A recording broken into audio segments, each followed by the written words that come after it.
In level 1, we learned how we interact with these crypto networks by sending transactions and using our addresses, keys, and crypto wallets. In level 2, we learned about the challenges around scalability. Now, in this video, we're going to talk more about how the crypto network itself actually works. How are transactions added to the blockchain ledger? Who gets to add these transactions? And how can we be sure that they're trustworthy? These are some of the most important questions in crypto, and since this is level 3, we are going to get deep in the weeds in order to provide a full answer. To do that, we're going to dive into 3 important concepts that underlie every crypto network: mining, consensus, and game theory. On the network diagram in level 1, we pointed out the various verifying nodes that listen for new transactions and add them to the distributed ledger. These nodes are called the miners. Now, miners could be anyone, and this is important for the resilience and decentralization of the network. This is why most good crypto projects, including Bitcoin and Ethereum, make their code open source. It literally means anyone can download it and start running the prepackaged programs to mine in the network. And this makes it extremely hard to censor. You'd basically have to censor the entire web. Now, when you are mining, you are tasking your computer or computers to find new transactions on the network and then add them to the blockchain as quickly as possible. You do this so you can win the sought-after block reward that is a prize earned only by the miner of the block. This reward is earned in the native currency or asset of the network. For instance, in Bitcoin, miners who add the next block, confirming new transactions to the ledger, are rewarded in Bitcoin, currently 6.25 Bitcoins per block. The block reward incentivizes miners to contribute their time and effort to validating new transactions. It also acts as natural supply inflation for the network. This is how new Bitcoins enter the network at a very predictable rate, a few for every block. So who gets to mine the next block? Well, that's where things get more interesting. After all, it's very important that whoever adds transactions to the ledger is trustworthy, right? And since anyone can be a miner, how do we trust them if we don't know them? This is the underlying force behind crypto technology. But how does it actually work? Well, whenever a node is about to write new transactions to the ledger by adding a block, it needs to actually prove it is trustworthy to the network in a way that the network can be probabilistically sure that the node is acting in all of our best interests. The way that happens is what's defined by the consensus algorithm, and there are many different types. Here we'll discuss the 2 most popular types of consensus algorithms: proof of work and proof of stake. Proof of work. So proof of work was the first working consensus algorithm. It's used by Bitcoin, and it has been used by Ethereum so far through the year 2021. Proof of work dictates how miners can prove their good intentions to the network by presenting actual work that they have done.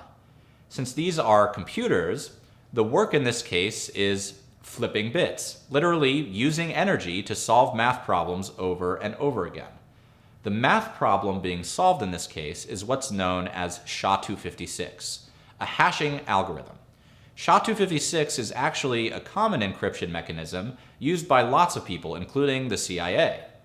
With SHA-256, you perform a series of operations on an input, which could be any type of data. In this case, it's some sort of number, and you come out with a fixed length output hash. The way this particular algorithm works, which is what makes it so good at encryption, is that it's almost impossible to guess what kind of output you'll get from any type of input. If you change even the slightest bit of data in the input, say changing one number or even a lowercase letter to uppercase, the output will change, not just a little bit, but completely. So what if you had to find a specific output? Well, that's pretty much impossible due to the almost infinite number of options. But what if you just had to find a specific range of outputs? Now that is doable, and importantly, we can in fact easily control the difficulty of this type of problem. all we need to do is either constrict or expand the range of acceptable outputs that we'll take. Now that is precisely what Bitcoin does. It targets the difficulty of this problem so that it's just hard enough to ensure anyone who solves it has used a lot of computing power, but not too hard as to slow down the network too much from finding blocks and adding transactions. The Bitcoin network and other crypto networks often follow the same model, dynamically adjusts the difficulty of this proof requirement around once every 2 weeks. And that's to ensure that it always takes, for Bitcoin, about 10 minutes to find the next block. Last few blocks were too fast? Clearly, more computing power has come into the network, so we'll increase the difficulty to compensate. Last few blocks were too slow? The network lowers the difficulty to incentivize more miners and make sure validating transactions can continue apace. Now, what's important about this work that's being done by miners is it directly contributes to the security of the network. You see, miners are constantly competing to be the next one who adds a block and earns the block reward.